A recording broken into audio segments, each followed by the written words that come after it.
there was no knowledge of any payments from the president, and he's denied all of these allegations. Did you know about the $130,000 payment to Stormy Daniels? No.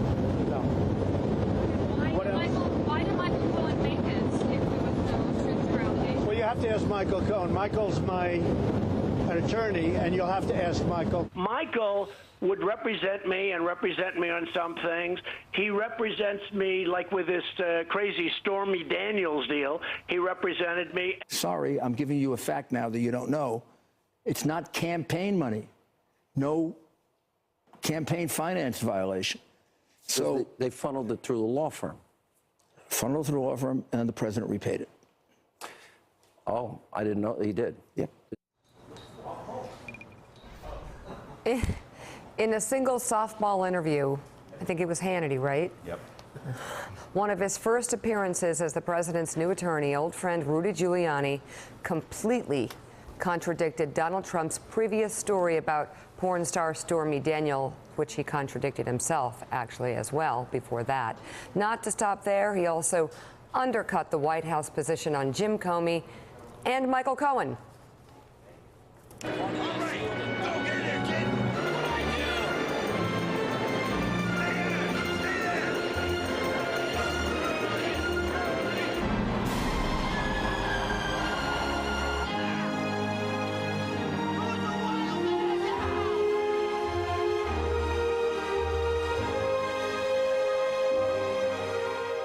Okay.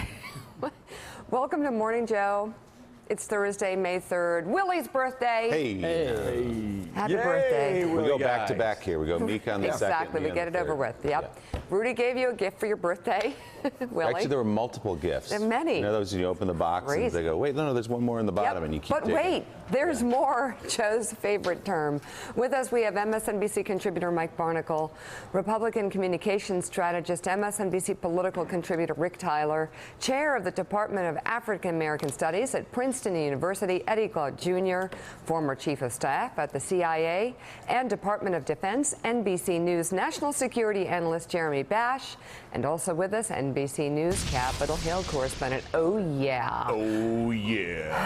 of KCDC on MSNBC, Casey Hunt. We're never going to stop doing that, okay? And also with us, co-founder and CEO of Axios, Jim VandeHei. So, Joe, I think we'll start right there. We'll begin with that stunning revelation from President Trump's attorney, Rudy Giuliani. Last night, telling Fox News that Trump reimbursed his fixer, Michael Cohen, for that $130,000 hush money payment to porn star Stormy Daniels, despite President Trump's assertion last month that he was unaware of it. Having something to do with paying some Stormy Daniels woman $130,000, I mean, which is going to turn out to be perfectly legal. That money was not campaign money. Sorry, I'm giving you a fact now that you don't know. It's not campaign money. No campaign finance violation. So they funneled it through the law firm. Funneled through the law firm, and the president repaid it. Oh, I didn't know he did. Yep. There's no campaign finance law. Zero. So the president. Just like Sean. So this decision was made by. Everybody was nervous about this from the very beginning. I wasn't. I knew how much money Donald Trump put into that campaign. I said, $130,000. He's going to do a couple of checks for $130,000. But do you know the president didn't know about this? I believe that's what he didn't Michael know about said. the specifics of it, as far as I know. But he did know about the general arrangement that Michael would take care of things like this, like I take care of things like this for my clients. I don't burden them with every single thing that comes along. These are busy people. Wow. Oh my God! Wow. Those are some kind of clients you got there, Mr. Mayor. Now let me go to what Rudy Giuliani said. It's remarkable that he kept saying that there was no campaign money involved here. Well, the problem is that if it's not campaign money involved here, if it's just Michael Cohen writing a $130,000 check not related to the campaign, That's what we've all been talking about. And I'm not sure where Rudy Giuliani's been over the past several months, but those are called in-kind contributions. Contributions that aren't written to Donald Trump for president, but those are contributions that benefit the president, that don't go into the campaign, that the FEC and the federal government will look at and they'll say, well, listen, that was an in-kind contribution. You could not give him that dinner for 5,000 of his closest friends and not report that, because anything that benefits the campaign becomes a campaign contribution, whether it's, quote, campaign money or not. Mika, I don't know what's more disturbing, Rudy Giuliani not knowing that or saying it to Sean Hannity, who acted like they had both just seen the Ark of the Covenant at the end of Raiders of the Lost Ark. They're about 3 months behind this story. It was staggering. We keep saying that, but this is a new one. The Washington Post's Bob Costa spoke to Giuliani after his Fox interview. Costa tweeted, "Giuliani tells me he just spoke with POTUS tonight by phone. President very pleased." Giuliani says they discussed his revelation of the reimbursements long in advance, does not expect to be fired, insists his remarks on Fox News were approved by Trump, according to the Post. Boy. Yeah. Giuliani. That's not good. It's not. No, that's just not good. Do they not know? I mean, okay. According to the Post, Giuliani, quote, does not know when the president learned of the nature of the payment Cohen had made to Daniels to keep her quiet about an affair with President Trump. Let's remember. Giuliani said the president didn't learn many of the details about the settlement until the past 2 weeks in the wake of an FBI raid on Cohen's office and residence. Stormy Daniels' lawyer, Michael Avenatti, said he's, quote, rendered speechless by Giuliani's revelation. He will join us on set at the top of the next hour, so he'll be on in an hour, and hopefully he'll get his speech back. Joe. Yeah, boy, Willie Geist, you know, there's that moment in the interview where he said, let me tell you something that you don't know. Yeah. Well, apparently none of those guys know anything. Like was Rudy Giuliani just going on there shooting from the hip? Because what he said actually could make the president's situation even worse. Yeah, I mean, there's no question about it. When the campaign finance piece is what Rudy Giuliani thought he was going on that show to take care of, to say it wasn't Michael Cohen, it was in fact the president. By the way, let's go back to the beginning of this. The president of the United States has denied that he even had an affair with Stormy Daniels. So that now raises the question, then why did you pay her $130,000 to keep her quiet a few weeks before the election? But Jeremy Bash, you've been looking at this interview last night and saying, well, if they think they cleared the decks on campaign finance, they might be wrong on that count, but they also might have opened themselves up to something else here. What did you see? Yeah, Willie, a couple things. First of all, what Giuliani told Bob Costa, and then I think to the New York Times as well, is that the payments extended far beyond the $130,000 reimbursement for Stormy Daniels. There was a $35,000 a month payment that was made by Trump to Michael Cohen, totaling about $470,000. The first question, the big question this morning is, what was all that other money for? Are there other shoes to drop? Are there other people that Michael Cohen had to pay off to keep quiet? I think that's the first big question. Second is that the president, when he became president, had to disclose financial disclosure forms. Did he disclose the loan from Michael Cohen for $135,000? If he didn't, he didn't do it, and he failed to do that knowingly, that is a felony. That's a violation. Other people have been charged for failing to disclose adequately loans made to them by others, and so we have to look carefully at that. There's already an existing lawsuit on that. And then, finally, my big question is there bank or wire fraud implicated here? Because if the president and Michael Cohen conspired in advance to move money to hide this from regulators or to deceive the bank on the true nature of the loan that Michael Cohen was taking to front this cash, that is also a felony of bank and wire fraud. And all you have to do is look at the way Mueller laid this out in the Manafort indictment to know that his prosecutors, his investigators are very good at following the money. So Jim Vandehei, I don't know what kind of reporting you might have on this, but is the president and is Rudy Giuliani now just riffing along here, or is there what in God's name could be their strategy? Well, one, most people in the White House were caught off guard. Two, there's no doubt Rudy Giuliani and the president, over the course of the last week at least, have discussed doing this at some point and putting it out there and saying there can't be a campaign finance violation because the money was repaid. If you look at what Rudy Giuliani said on Hannity and then what he said to other reporters, he's clearly trying to keep a lot of fog there in terms of what did the president actually know that money was going to be used for.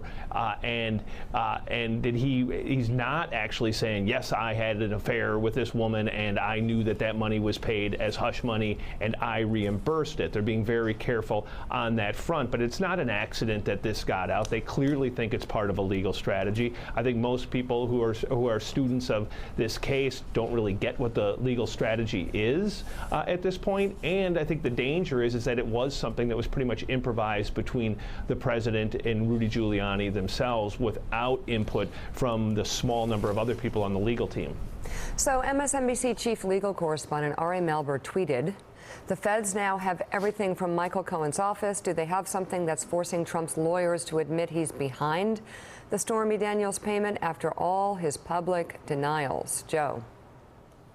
Mike Barnicle, there's just absolutely no coordination on anything that's said. They're constantly changing their story. This is a sort of thing, again, that Donald Trump may be able to get away with when he's just sending out tweets and he talks about fake news. But as you've seen, when you go into court proceedings, they have timelines and they have statements and they write down the statements. This is what he said on January the 5th. This is what he said on February the 2nd. This is what he said on March the 4th. I mean, you go through the timeline of this. This is going to be devastating for whomever the defendant is when they finally get in court, whether it's Donald Trump or whether it's Michael Cohen. They can't keep their story straight. And for me, it's just baffling. A Little League baseball team would be able to get their stories more straight than the President of the United States and this confederacy of dunces. Yeah, Joe, Jeremy alluded to the president's legal strategy, wondering what it is. Emmett Flood is not there yet to preside over the legal strategy. He is a legitimate professional. He probably will bring some coordination to that legal strategy. But right now, I'm told last night, that the legal strategy the president and Rudy Giuliani are employing, the legal strategy is fear.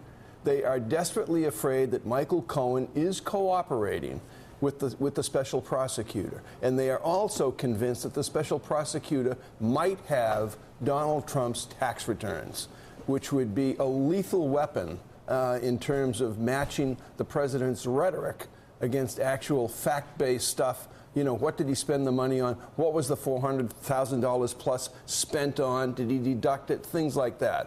So they are in a world of hurt, and they're waiting for Emmett Flood to come through the door to stop the flood. Because it's Willie's birthday, Jonathan Turley and thousands of celebrities across the globe are calling us in. Why don't we go to our Willie Geist birthday line and talk to Jonathan Turley right now? Oh, wow. Yes, Jonathan, you went to middle school with little Willie Geist, right? And you both were in detention for... I want to apologize to Willie. I was supposed to jump out of a cake, but... oh, my gosh. Wow, that's a visual. I had trouble sitting in it. Wow, Professor Turley. Well, I'll tell you, next time, Jonathan, that we will supply a larger cake for you to jump out of. But since we don't have the cake, why don't we just go with the next best thing, and that is the rich, delicious Rudy Giuliani interview last night. What was your takeaway? Well, it's sort of the welcome to the jungle moment for Flood. I mean, he hasn't been a lawyer on the team for 24 hours, and we have this incredibly painful moment. It really did seem to me like Giuliani was on live television in real time fishing for a rationale, which is something that you don't really see in a major case. It did. The weird thing about this, and there was a great deal that was weird about this, is it didn't help. That is what Giuliani was suggesting, I think, is that that Cohen was accepting money as a lawyer that was really a payment for Stormy Daniels. That wouldn't be a good thing. You don't accept legal fees, call them legal fees, when they're really a subterfuge for paying off a porn star. Oh my God, it doesn't get you out of the campaign finance problem, and it actually makes things a lot worse for Cohen, because once again, lawyers don't do this, and so I'm not even sure what the intelligent design was supposed to be behind the comments, but I do think that what we may be seeing is something we've been waiting for, and that is the president's going to have to tack back from many of his public statements. He's now going into a formal litigation posture, and many of these past denials cannot stand in depositions or grand juries or whatever forum he finds himself in. And so this may be the painful process of tacking the ship to turn it, 180 degrees away from past statements. And they're going to have to do more of this, and it could be even more painful to watch. Wow. Jonathan, speaking of painful, how painful was it to watch Rudy Giuliani, a man that used to be an extraordinary lawyer, of course, an extraordinary U.S. attorney, but to watch Rudy Giuliani bumbling around last night on TV and saying, hey, I've got a secret for you, acting like there's this big revelation, and then saying it wasn't campaign money.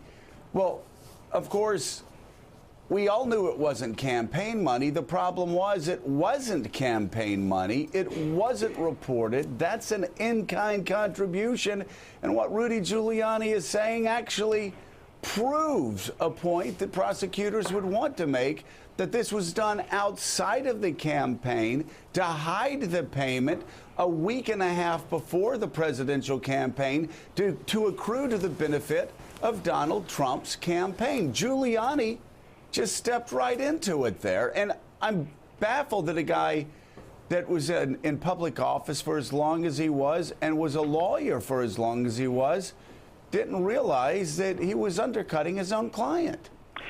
I have to agree. I mean, we were all watching that, and there were about 1 million lawyers whose faces were actually frozen in shock by what we were seeing, because this would not be a viable defense.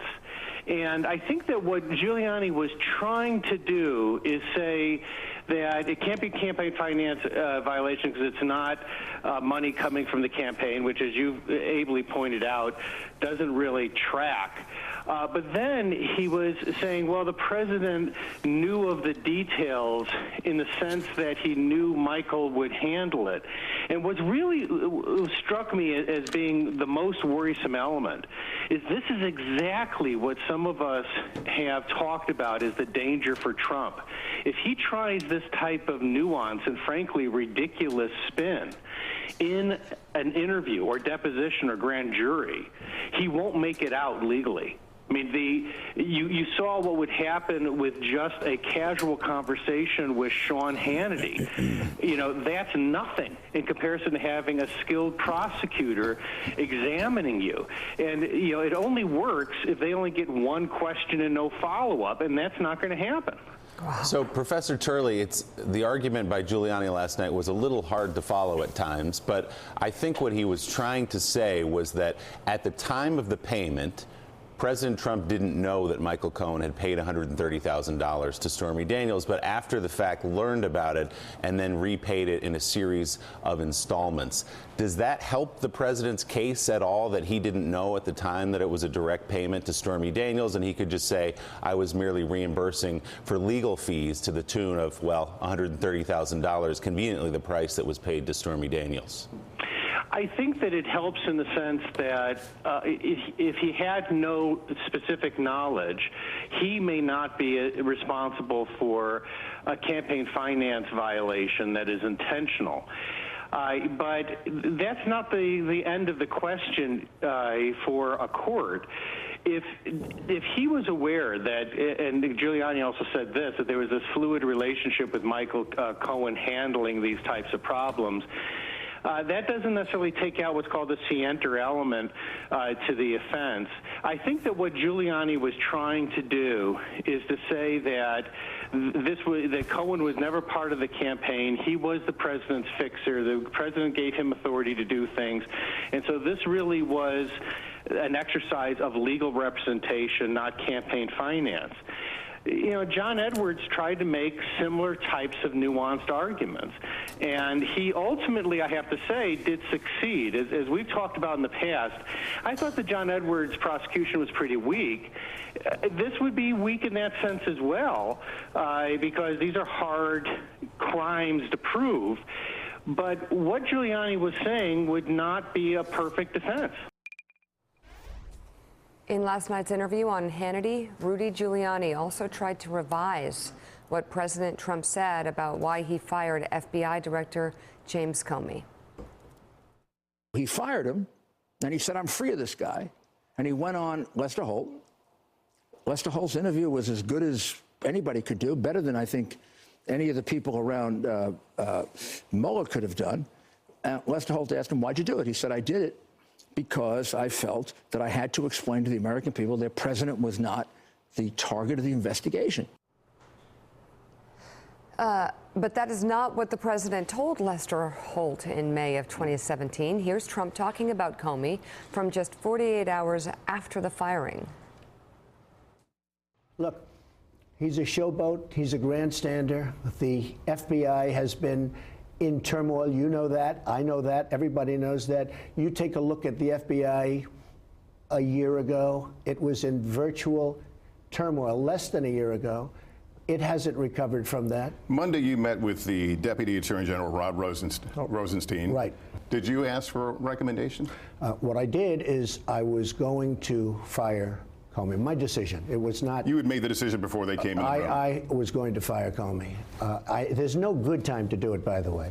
Because in your letter you said I accepted their recommendation. Yeah, well, so you had already made the decision. I was going to fire regardless of recommendation. So there was really. Yeah. So Eddie, Rudy Giuliani's right. He did that interview better than anybody could have done it if the primary goal was to undercut your deputy attorney general and lay out a pretty nice case for obstruction of justice in the Russia probe. Absolutely. It seems that Giuliani, he's just making it up as he goes along. Yeah, and you know it's such a mom and pop operation that they can't even coordinate their stories to get their accounts in alignment. I mean, I was sitting there as I was watching the Hannity interview. I was just thinking of Stephen Sondheim's "Send in the Clowns," and you know it's just that bad. And then when you combine that with the fact, Joe, that we have over and over again the reality, the kind of confirmation that these people lie with impunity. They just keep lying over and over again. Yeah. Now Rudy Giuliani joins the chorus of lying. Now the question that, beyond the kind of facts of the case, the question, now that we know he's lied about Stephanie Clifford or Stormy Daniels, what will Republicans do? What will white evangelicals do? He lied. Now, what will be the political consequences of it? Well, we know the answer. Nothing. Absolutely nothing. Rick, as a communication director, this has to be, again, just maddening to you that, again, and we're not even just talking about politics, we're talking about people's freedom, the possibility that they could be indicted, be tried, and be sent to jail on matters of politics and on matters of the law. These guys just can't sit down for 5 minutes and carve out a communication strategy. Everybody's just shooting from the hip. It's crazy. This is not somehow Donald Trump being a renegade, being on the edge. I mean, this is just self-destruction. Well, Joe, this happened between Giuliani and the president, and the White House communications team was once again cut out of the loop. But I want to make 3 points about what happened. First, let's be clear. Michael Cohen has flipped. That is what has happened. And Giuliani felt like he needed to go out there And because legal strategies don't occur on television. Legal strategies occur between lawyers, they occur in courtrooms. They don't occur on television. So Giuliani has established himself not as the legal strategist here, he has established himself as the PR strategist. And it's interesting that he did it exactly when Emmett Flood is coming on board, because he's now undercut or boxed in Emmett Flood's, because Emmett Flood, as far as everything I've read, has no tolerance for PR strategies over legal strategies. So, Casey Hunt, take your pick. There's this. There's also the fact that at this time yesterday, we didn't know that there would be a huge shakeup in Donald Trump's legal team. And there's also the question as to whether or not the president can, should, or will take questions from Bob Mueller. My thinking here, as I've watched this conversation unfold, is there seems to be a basic assumption that Rudy Giuliani had a strategy of some sort at all. And I just remain unconvinced at this point that that's the case. And in fact, it seemed like Sean Hannity, sitting across the desk from Rudy Giuliani, was quite aware that Giuliani was going away from the president's line in a way that seemed dangerous. I mean, this was not, a hard-hitting journalist following up and saying, hey, that's a new piece of information. He kind of sat back and said, oh, I didn't know that, almost as though he was giving Giuliani an opportunity to correct himself and say, no, actually, the president didn't know about these payments. So, I do think that the question that Bob Costa raised in his tweet, he raised this issue, well, will Giuliani be fired in the wake of this interview? Giuliani doesn't seem to think so now.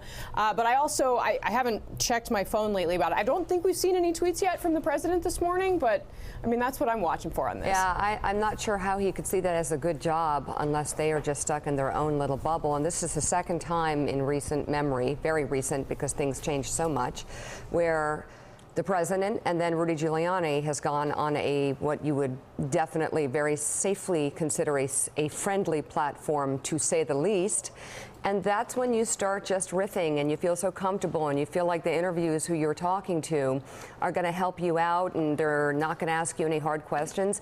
That's actually when you get into the most trouble, because you're arrogant and because you get too confident and you just start blurting and vomiting stuff out that comes to bite you back. That's what we saw happen last night. But Mika, I mean, what we also saw last night, though, was yet another guy, along with Donald Trump, that gives up information, that gives up admissions, that surrenders statements against interest.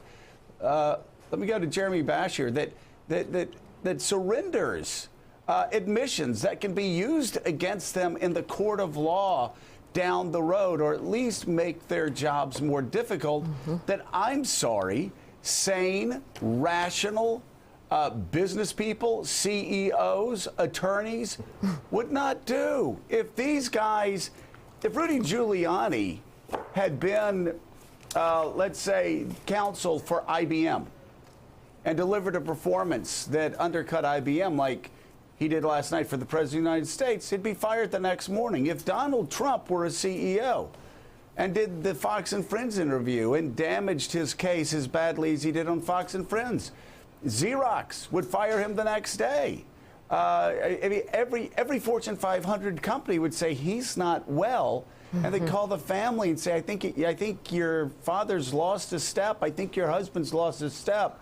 We're going to have to put him on leave, and you all are going to have to seriously consider retirement. And I'm dead serious.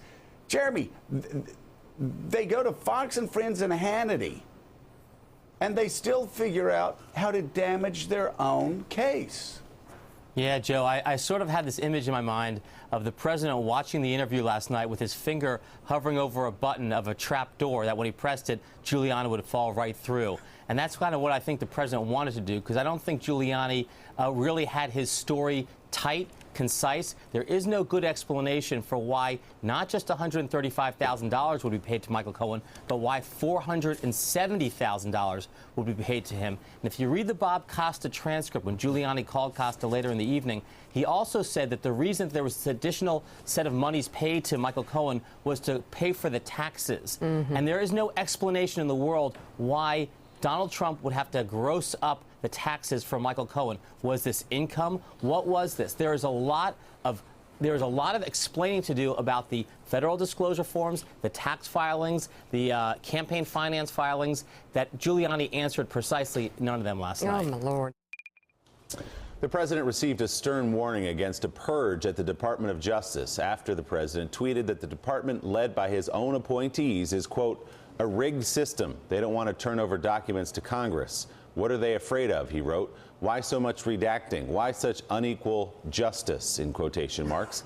At some point, I will have no choice but to use the powers granted to the presidency and get involved, end tweet.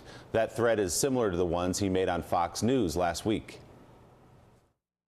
Because of the fact that they have this witch hunt going on with people in the Justice Department that shouldn't be there, they have a witch hunt against the President of the United States going on. I've taken the position, and I don't have to take this position, and maybe I'll change, that I will not be involved with the Justice Department. I'm very disappointed in my Justice Department, but because of the fact that it's going on, and I think you'll understand this, I have decided that I won't be involved. I may change my mind at some point because what's going on is a disgrace. And you look at the corruption at the top of the FBI, it's a disgrace. And our Justice Department, which I try and stay away from, but at some point I won't. In response to the president's latest tweet, Senate Democratic Minority Leader Chuck Schumer tweeted this: Mr. President, the powers of the presidency do not give you the right to interfere with or shut down the Russia investigation. Firing the Deputy Attorney General or Director Mueller would create a constitutional crisis. Do not go down this road. Jeremy Bash, unwind this a little bit because it does get confusing. So what Mark Meadows, Jim Jordan, other members of the Freedom Caucus, Republicans, are seeking from Rod Rosenstein and the Justice Department is the unredacted documents that pertain to ongoing investigations, to which Rosenstein says, no, you can't have those documents about an ongoing investigation, and we won't be threatened at the Justice Department. So what is the president arguing here? Does he believe that he has the power to secure those documents under the presidency? Well, he believes he has the power to compel Justice Department officials to play into the Republicans' hands on Capitol Hill. And basically what the president is saying is I have the right as president to interfere into investigations and even to obstruct them. And of course, that gives even more fodder for Bob Mueller to argue that the president is improperly, potentially unlawfully obstructing justice. So, Casey Hunt, how is this playing on the Hill when you have, as I mentioned, Mark Meadows, Jim Jordan, others trying to get these unredacted documents? What is their agenda here? What are they after? There's a divide among Republicans in Congress. There are many moderate Republicans, people who are afraid of losing their seats in the fall, who essentially think that this is a fool's errand. And they believe that Mark Meadows and the Freedom Caucus, others, are essentially trying to lay the groundwork for the president to remove Rod Rosenstein and potentially interfere with the Mueller investigation, to essentially give the president cover for that. And those Republicans think that, frankly, that's the wrong mission and the wrong way to go. The question here, impeaching a federal official, which is what these Freedom Caucus members are setting up themselves to do, it's extraordinarily difficult. It requires a vote on the House floor, followed by support from the Senate, etc. But what they can potentially do is put the House Speaker Paul Ryan in a bind where he will have to decide, is he going to go along with what this conservative group is doing or not? And so far, we have seen, while they will point you back, the Speaker's office will point you back to comments he's made in the past saying he thinks that the Mueller investigation should be allowed to conclude, when the rubber has met the road in other instances, whether it was Devin Nunes wanting to do his thing and push on these pressure points, the Speaker has basically gotten out of the way, and I'm not sure there's reason to believe that wouldn't happen again. Rick Tyler, let me go to you as a fellow traveler in Republican circles. It's been a long road. Holy cow! I will just say it's been a long road. But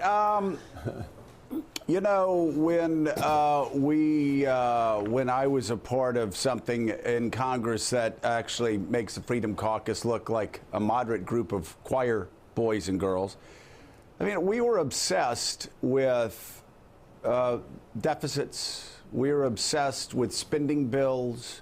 We were obsessed with killing big omnibus appropriation bills. we would vote down rules and turn the floor over to Democrats. That would be our threat. If there was too much spending, we even threatened Newt Gingrich to do a motion to vacate the chair and have no speaker in the House if we didn't keep cutting spending. You have the Freedom Caucus sitting there. They're supposed to be doing the same thing. They're supposed to be fighting big government republicanism. We've got a $21 trillion debt. The deficit's going to go over $1 trillion. Medicare, Medicaid, Social Security. I mean, you got $40, $50 trillion in unpaid liabilities coming our way. Younger Americans' economic futures will be crushed if there aren't these reforms. And yet these guys are clowning around with possible impeachment, an attempt to impeach a deputy attorney general under the most spurious of claims. Why would a House Freedom Caucus with a $21 trillion debt out there and big government republicanism bigger than ever before, why would they help the president undermine the rule of law instead of doing their jobs? It baffles me and beyond me. It's beyond me. This guy's a big government Republican who was a Democrat his entire life, and as Andrew Breitbart said before he died, he's not on our side. He was on Nancy Pelosi's side a lot longer than he's been on our side. Why would they do that? It's beyond me, Joe. I mean, I made this case all during the primary. It was my job to do that, and we lost that argument. The party that you and I knew as the fiscally responsible law and order party is no more. This is now Trump's party, for better or worse, and this 2018 election will be a referendum on that party. The intellectual core of the party is gone. I don't know who the spokesperson for fiscal responsibility or what conservative values are. There is none. There isn't any. There's no one explaining it. And these things have to be explained to the country. You can't win them. I always say it's very easy to move Congress if the country is on board with what you're trying to do. That, in fact, you've experienced a contract with America. We won the argument on welfare reform, which was a very hard argument to make because the country said that's what we want. Welfare, we talked about welfare was causing generational poverty. The country bought that, and they wanted welfare reform, and Bill Clinton signed welfare reform and changed it as we know it. But we don't have anybody who's explaining now to the country where the conservative movement is, where it's going to go, and what its future is. And I don't know how I really don't know how we get out of this. I don't know how we recover from it. So, Mika, to bring this all the way back around to the Rudy Giuliani interview last night, as we talk about Rod Rosenstein and the Freedom Caucus efforts to maybe push him aside, buried in all the talk about Stormy Daniels is the fact that Rudy Giuliani last night called for Jeff Sessions and Rod Rosenstein to end the Mueller investigation. And as we know now, he said, I was speaking on behalf of the president. He said explicitly they can redeem themselves because, of course, the White House believes that Jeff Sessions was a betrayal, that he recused himself, and they think Rod Rosenstein's not conducting himself the right way. They said they can redeem themselves by shutting down the Mueller investigation. That was Rudy Giuliani last night on Hannity. And also, the president clearly lied. By obstructing justice. About the by obstructing justice, Mika. It's unbelievable. How do you redeem yourself by obstructing justice? How do you redeem yourself when you've already indicted 13 Russians, when you've already indicted the president's national security advisor who's working with you? Now, when you've already indicted somebody that you told the Washington Post was your top foreign policy advisor who's now cooperating with the feds, how do you redeem yourself when you've already gotten the assistant campaign manager who was indicted, charged, and now who's cooperating? How do you? I mean, they're close to 20 indictments here, and they're not even halfway home. No. Why would obstructing justice and cutting off an investigation when we're only halfway to figuring out what the Russians did or didn't do in the 2016 election? How is that exactly redeeming yourself unless you define redeeming yourself as obstructing justice so Americans won't know the truth about how involved the Russians were in the 2016 campaign? It's becoming hard to believe that they're just bumbling. Wow. Okay. So we wondered if the President of the United States would weigh in on Giuliani's interview last night with Sean Hannity. He has begun to on Twitter right now. The President writes in the first of what appears to be a couple of tweets, Mr. Cohen, an attorney, received a monthly retainer, not from the campaign and having nothing to do with the campaign, from which he entered into, through reimbursement, a private contract between two parties known as a non-disclosure agreement, or NDA. These agreements are, and he's got an ellipsis, I guess he'll finish that thought somebody shortly. has grabbed the phone. Casey, can you decipher that tweet? This goes to, I think, what they thought they were doing last night, which is they thought Rudy Giuliani was going to put to rest the idea that there was some campaign finance violation in the payment to Stormy Daniels. They didn't do that, but it seems the President thinks they did. Well, and this still doesn't answer the question of this disparity between, the president saying, I didn't know about the payments to Stormy Daniels, and Rudy Giuliani saying he did know about the payments to Stormy Daniels. What this seems to be is an explanation that he was paying Michael Cohen a monthly retainer that Michael Cohen could essentially use for whatever purposes Michael Cohen saw fit to use it for, which could potentially, I suppose, this suggests, include that payment to Stormy Daniels. So it strikes me, and we're still waiting. I keep hitting refresh here to see if we've gotten the second of these tweets. So far, no. But, it seems as though he is trying to provide an explanation for how both what he said and what Giuliani said could be true. I don't see how that's quite possible yet. But. Okay. We'll be following that. I have a feeling somebody might have just said, give me the phone, Mr. President. I don't know who has the guts or the ability to take it away from him, but he's not finishing his tweet. Maybe he will.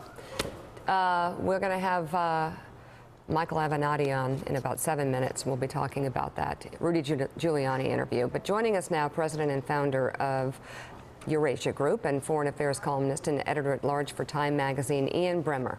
His latest book, Us versus Them, The Failure of Globalism, is out now. Congratulations. And his latest piece for Time magazine, entitled Rise of the Strongman, is the cover of this week's international issue. I want to start there because you wonder why Donald Trump actually isn't on the cover. Or maybe he's inside in some way. But can I just ask you, what have you seen in this presidency so far that indicates a sincere effort to lead a democracy? I haven't.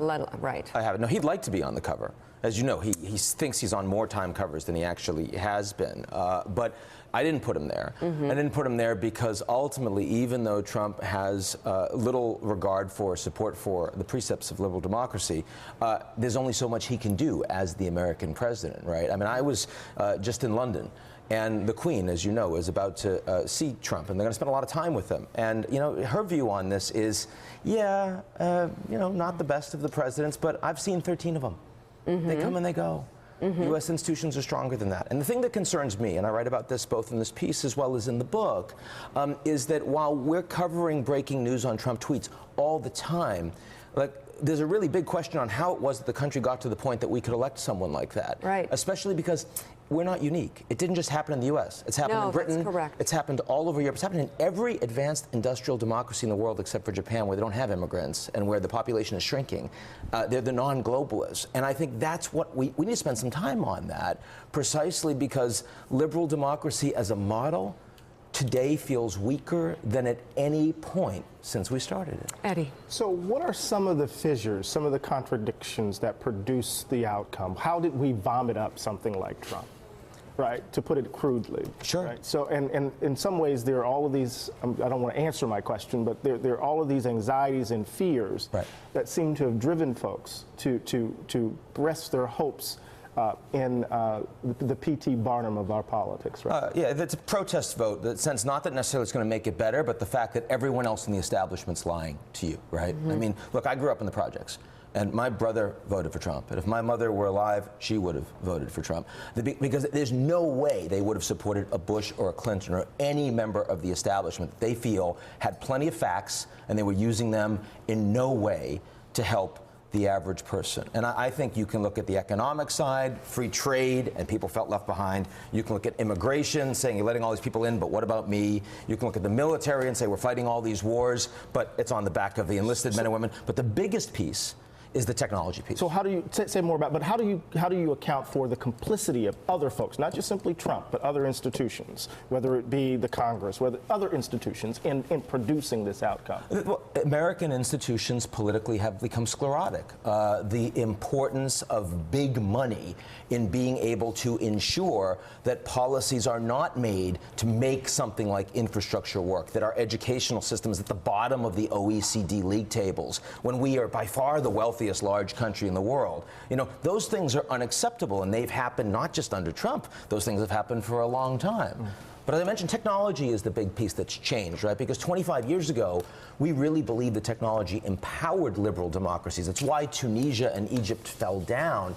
And today, it's not about the communications revolution, it's the data revolution. Technology empowers big organizations, and countries like China, authoritarians, while within our own liberal democracies, it's splitting us apart. It's unripping the fabric of civic nationalism. So this book is something we're going to be talking about in the months to come. Ian Bremmer, you have to come back. Thank you very much. Congratulations on the book. Bestseller. Also, New York Times list. cover Hey, article so on the exciting. international edition of Time magazine. New York Times bestseller. Good for you.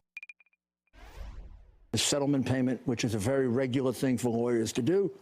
The question there was, the only possible violation there would be, was it a campaign finance violation, which usually would result in a fine, by the way, not this big stormtroopers coming in and breaking down his apartment and breaking down his office. That was money that was paid by his lawyer, the way I would do, out of his law firm funds or whatever funds, doesn't matter. The president reimbursed that over a period of several months. That was Rudy Giuliani last night on Hannity. But here's what Rudy said last month about the raid on Michael Cohen. This was before the former mayor joined the president's legal team. The Washington Post report reads in part, quote, former New York Mayor Rudolph Giuliani, a friend of Trump, called the Cohen raids a little heavy-handed. Is this surprising? Yes, said Giuliani, also a former U.S. attorney. Is it extraordinary? No. This is the way prosecutors get information, sometimes to convict and prosecute, sometimes to exculpate. Criticizing Mueller for veering into highly personal issues, such as the alleged Daniels encounter, Giuliani added, the only thing that's happening, perhaps, is that Mueller is trying to compel the president to testify. All right, a lot to get to. Welcome back to Morning Joe. It's Thursday, May 3rd. Yes, Joe? Yeah, no, I was just going to say, though, think about this. Rudy Giuliani, when this happened, said this is not extraordinary. This is what prosecutors do. Rudy Giuliani, being a prosecutor, would know what prosecutors do. Why? I suspect that Rudy Giuliani may have even done this himself, because if he said this is not extraordinary, this is what prosecutors do, either to convict or sometimes to let somebody off the hook, then this is something that is between the lines. Last night he goes on television and he compares American law enforcement officers who wake up every morning and work every day and go to bed every night and wake up the next morning trying to protect Americans from terrorist attacks, trying to protect Americans from crime in their own cities, trying to protect Americans from drug rings, trying to protect Americans from all of the things that we're challenged by. And you know what? We have one of the lowest crime rates in decades because of the great work of the FBI and other law enforcement officers. We didn't have all of the attacks that people thought we were going to have after September 11th because of the great work of the Federal Bureau of Investigations and also local law enforcement officers all across the country.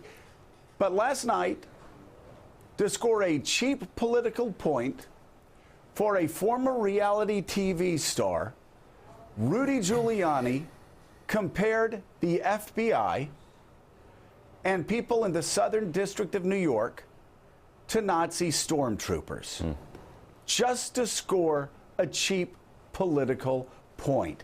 Let that sit for a second and think about just how low people are willing to go, Willie, to defend Donald Trump and score a cheap political point comparing the FBI to Nazi stormtroopers. You know, so much flies past these days in the news. There's so much in that Giuliani interview, but it's worth stopping and pointing out and underlining what you just did, his comment comparing FBI agents to stormtroopers. That comes 3 weeks after, on that same show, on that same network, Newt Gingrich, the former Speaker of the House, compared those same agents to Gestapo in Germany and said that's what Stalin used to do.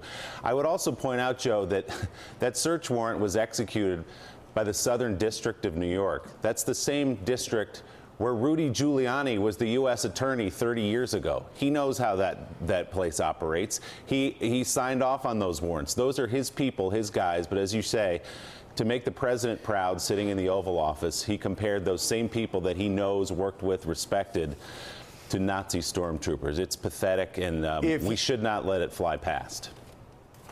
Yeah, and Mika, if you're working for a man who you can only please by comparing FBI agents and law enforcement officers who protect all of us and do an extraordinary job every day, the only way you can gain favor with somebody that you're working for is by comparing the people who protect us to Nazi stormtroopers, then you're working for the wrong person. Well, he wasn't, I don't think he helped out his boss too much last night.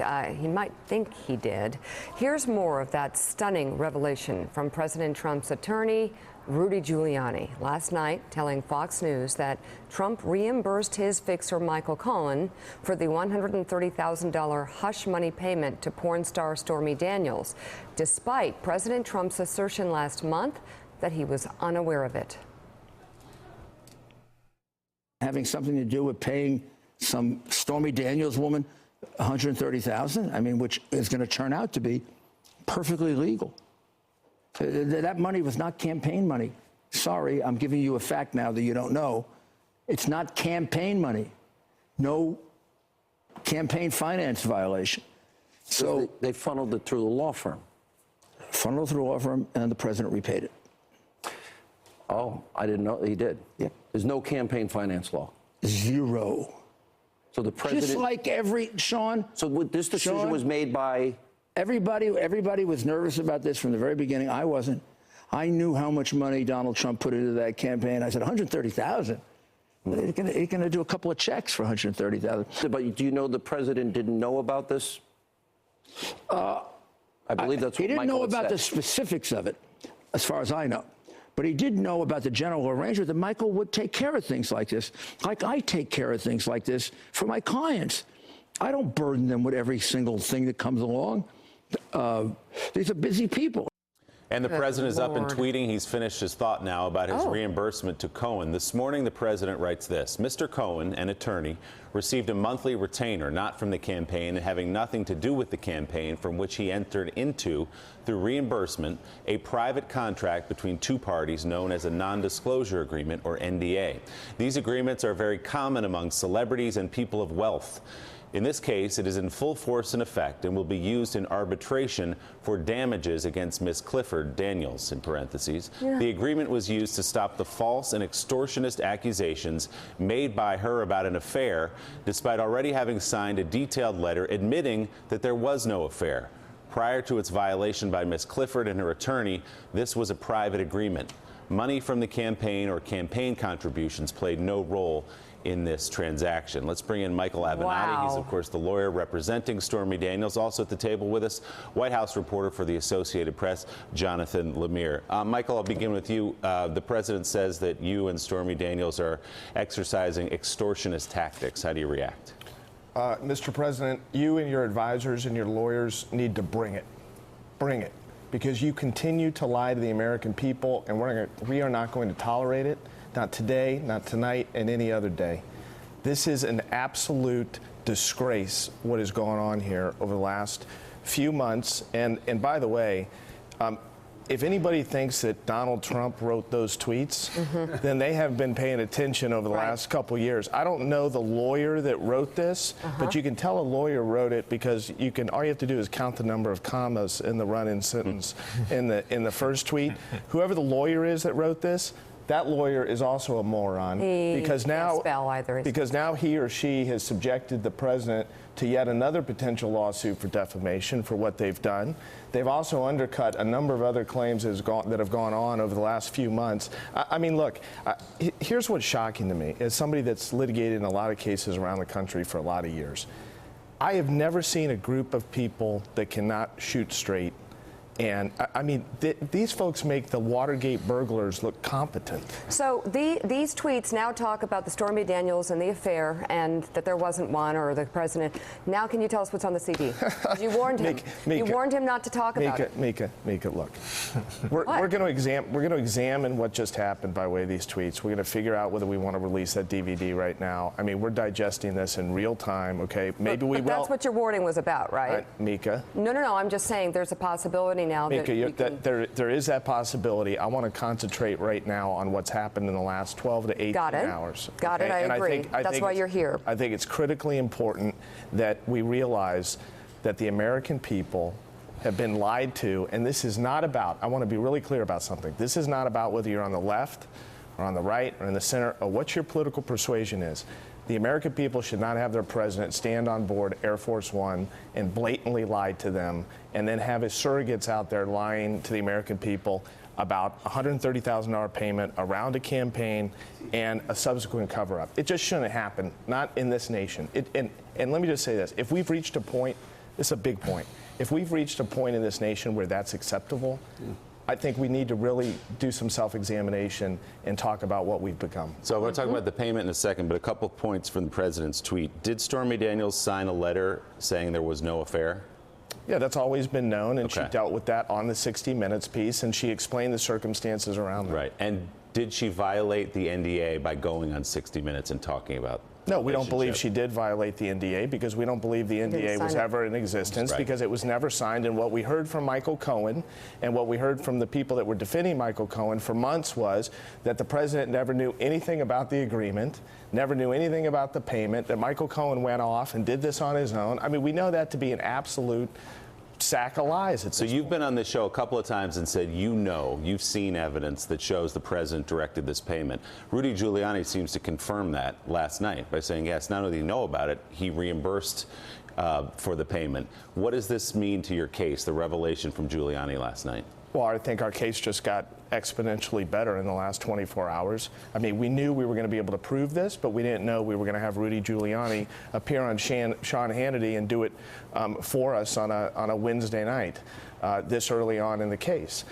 Look, the importance of this cannot be overstated. This is not about sex. This isn't about what happened between Stormy Daniels and Donald Trump in the bedroom. It's not about what happened in 2006 or 2007. I've been saying this all along. This is about a cover-up. It's about lies told to the American people. It's about people trying to pull the wool over people's eyes, that citizens of this country, they deserve to know the truth. We've been saying this all along. We're going to continue to say this. We still don't know the truth. And, for instance, if in fact what is suggested here last night by Rudy Giuliani is in fact true, namely that law firm invoices for make-believe work or work that everyone always knew was never going to be performed were submitted for reimbursement by the president, and that's how the reimbursement took place of the $130,000. That's a crime. There's serious consequences associated with that. There may be money laundering, there may be bank fraud, there may be campaign finance violations. I mean, this is a serious, serious problem. I wanted to follow up on that exact point. What Giuliani said last night is this is acted in sort of a retainer, not an explicit payment for your client. Clearly in an effort to try to suggest that there's no campaign finance violation here. That's the legal front they're worried about here. They're trying to ward off. What other legal avenues do you see yourself pursuing now? What legal vulnerabilities do they have due to these admissions last night? Well, I think they may face significant liability associated with how this payment was structured or this reimbursement was structured, and it appears to have been structured. I mean, in one breath, Rudy Giuliani says, oh, $130,000, no big deal. Donald Trump could just write a check or two. Well, if that was the case, then why did they purposely do it through use of these retainers and through use of smaller payments in order to get to a $130,000 figure? I mean, you have to ask yourself. I mean, that strikes me as part of a cover-up, as part of an effort to avoid having to disclose this payment. The campaign finance violation potential is not as simple as they've thought out. I mean, here's what's clear to me. They're not thinking this through.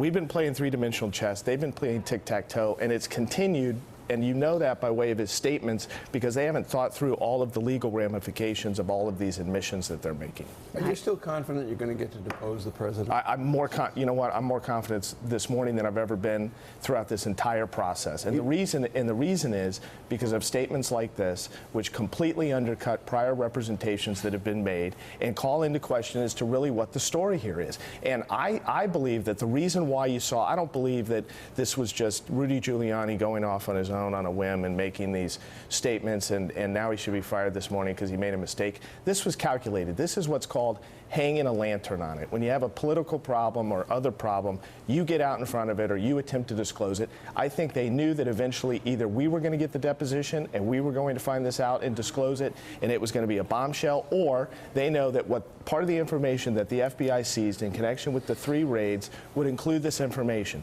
And it was going to come out. It was going to come out in the coming weeks, and they made an attempt to get out in front of it. Have you thought about any change in your strategy now that someone not from the clown school of law, Emmett Flood, is now on the scene? Well, we'll see how long Emmett stays on the scene in light of some of the conduct of the last 24 hours. You know, I don't know what his staying power is, but look, I mean, with each passing hour, you know, a lot of people say, well, why are you on TV so much? Why are you on all these shows? Well, because this is a very fast-moving case. We keep getting invited on shows to talk about developments, and when things like this happen, it requires a response. I'm going to throw it to Joe in just a second, but last time we talked about this, and you mentioned another client, not the Republican operative, but the Trump organization, Donald Trump himself and Sean Hannity. And then you talked about another payment. Are there any updates to payments to other women that boost your case?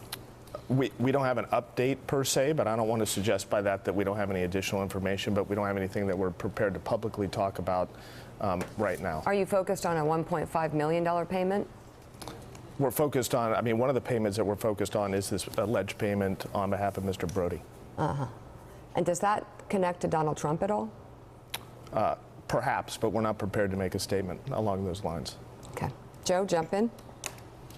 Yeah, Jonathan Lemire, I wanted to ask you a political question. We talked about Rudy Giuliani comparing FBI agents and the good men and women at the Southern District of New York to Nazis. That happened a few weeks ago with another major Republican figure. And it seems to me that while there are a small handful of Republicans on the Hill who will play this game and actually subvert justice for the president, try to obstruct justice, do the president's bidding, it seems to make members of the Senate, at least, and more senior Republicans in the House deeply uncomfortable. Can you talk about that divide? And while there may be some noisy people, backbenchers in the House, aren't most of the Republicans in the United States Senate and a good number in the House deeply uncomfortable with these attacks on an American war hero like Robert Mueller, and these attacks on Rod Rosenstein, and these attacks on Jeff Sessions, and these attacks on, again, people who have been good Republicans who followed the rule of law their entire life? Joe, I think you hit the divide exactly right, that there are Republicans, traditional Republicans on the Senate who do believe in law and order and also believe in those hardworking men and women of the law enforcement agencies across this country who keep us safe, while those in the House, or at least some in the House, are far more willing to do the president's bidding and go after them. And I think it's more than that.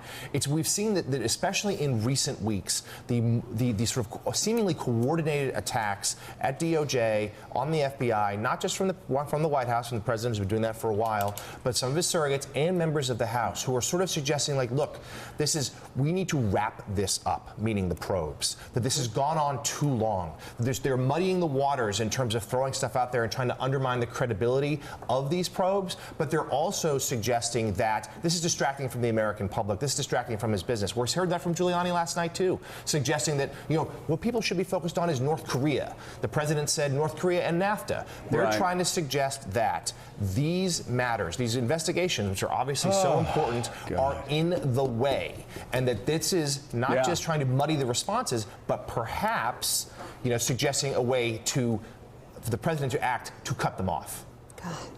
Okay, you know, Mike Barnicle, I was going to go to Michael Avenatti, but I need to go to you because you'll remember this like me, even though I was a little younger. This is exactly what Richard Nixon said in 1973. This is exactly what Richard Nixon said to Congress. This is what he said to newspaper reporters. He said, we have been looking at Watergate for over a year now. We need to go on to the people's business. And he was saying that at the same time that he was hiding the tapes from everybody. At the same time that the majority of the Watergate information had not spilled out into the public. So when Rudy Giuliani goes on TV and says that, and when Donald Trump is saying that, they are literally ripping a page out of the Nixonian cover-up playbook. You would think they'd be a little smarter than that, but they aren't. It echoes so much of 1973 that it's frightening. Yeah, Joe, you're right. And unfortunately for us today, for the country today, there's no Tip O'Neill who would go to Carl Albert, then the Speaker of the House, and basically force him into having hearings. That was 1973. But both you and Michael Avenatti have been talking about there's always a B story to an A story. The A story is the glitter of the Trump tweets and the Trump behavior and Giuliani on TV. But the B story, what you've been talking about this morning, what Michael just talked about, is the constant attempt to destroy institutions of this country. I mean, the Justice Department, the FBI, the intelligence community, all under attack from the Oval Office, from the White House itself. And now the House of Representatives itself, with two members of the House, Meadows and Jordan, basically trying to obstruct justice by interfering and impeding in an ongoing federal investigation. That's the dangerous part. And attacking institutions, attacking American war heroes, attacking men and women who dedicate their entire lives to this country, attacking men and women, Michael Avenatti, who actually risk their lives every day to protect the rest of us, who risk their lives every day to protect our children, risk their lives every day to protect us from the next terrorist attack. And you have Rudy Giuliani going on television last night and comparing the good men and women of the Southern District of New York and the Federal Bureau of Investigation to Nazi stormtroopers. And this, Michael, this was just 2 weeks after he said, hey, you know what? When I was a prosecutor, this is the sort of thing that we did. It's not extraordinary. I mean, how do we even begin to address that sort of vile language? Yeah, Joe, I couldn't agree with you more. I mean, if you contrast this with actually what Michael Cohen stated, I mean, at least he was smart enough to state the following after the raids, and that was that these agents were courteous, they were professional when they conducted these raids at his hotel room, at his residence, at his office. He stated that unequivocally. Okay, these guys did not go in and break down the doors. They didn't behave like some stormtroopers. That's not what they did. And to denigrate the fine men and women of the FBI, I mean, Joe, I could not agree with you more in your statements earlier. To denigrate these people and what they do day in and day out, these folks are just trying to do their job. They're trying to do their job on behalf of each of us to keep us safe. And these are the people that we rely upon day in and day out to do so. And for him to openly attack, for Mr. Giuliani to openly attack these folks, and by the way, many of these individuals are the same individuals that Mr. Giuliani relied upon in connection with the 9/11 attacks, in connection with the work that he did in the Southern District of New York U.S. Attorney's Office. These are the folks that he relied upon. And for him to effectively sell out, and that's exactly what he's done. He has sold out. Make no mistake about it, and to go on national television and to take shots at these people and basically engage in half-truths and misstatements, it's an outrage, and I couldn't agree with you more. Well, and you know, Willie, you talked about this. Over the past 2 weeks, Republican, major figures in the Republican Party doing Donald Trump's bidding have compared FBI agents and the Southern District of New York to Nazi stormtroopers, to Stalin, to brown shirts. This is reprehensible, and if the Republican Party cares about having a future, There are people on the Hill this morning that need to stand up and speak out in defense of the good men and women at the FBI.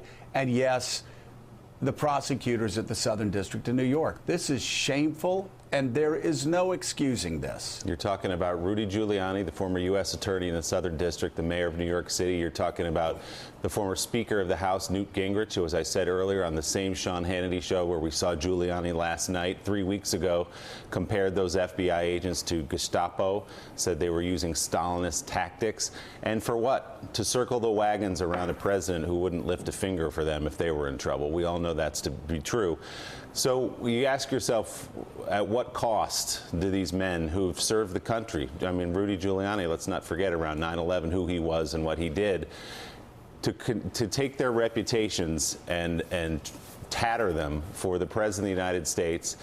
It's a sad thing to watch in many ways, but it's all in the service of an agenda. The show last night and the show 3 weeks ago on Hannity both were to push Rod Rosenstein out of the way. What members of the Freedom Caucus are doing right now is to push Rod Rosenstein out of the way, so eventually they can get themselves to Rob Mueller, and they believe, Mika, to get the heat off the President of the United States. And Michael Avenatti, before you go, let's figure out, or can you tell us anything about, will you be changing strategy moving forward given what's happened in the past 24 hours?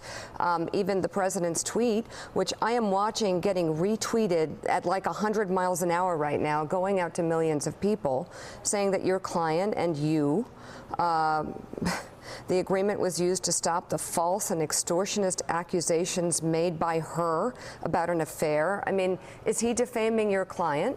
Well, I think there's no question that he's defaming my client. What else is he doing? We're going to examine what he said. We're going to figure out what our next steps are. So let me get this straight. He was only lying about the reimbursement, but now he's telling the truth. Right. I mean, these guys are making it up as they go along. Look, I've said this before, I'm going to say it again. They are in full panic mode.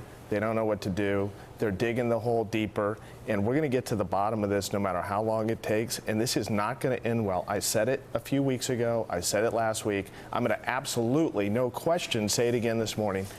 This president will not serve out this term. I guarantee it.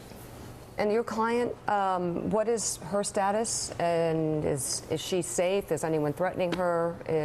We've both dealt with a lot of threats on a day in and day out basis, and we know that we're actually succeeding, and we know that we're advancing this case because the threats escalate. Whenever the threats escalate, we know we're doing our job.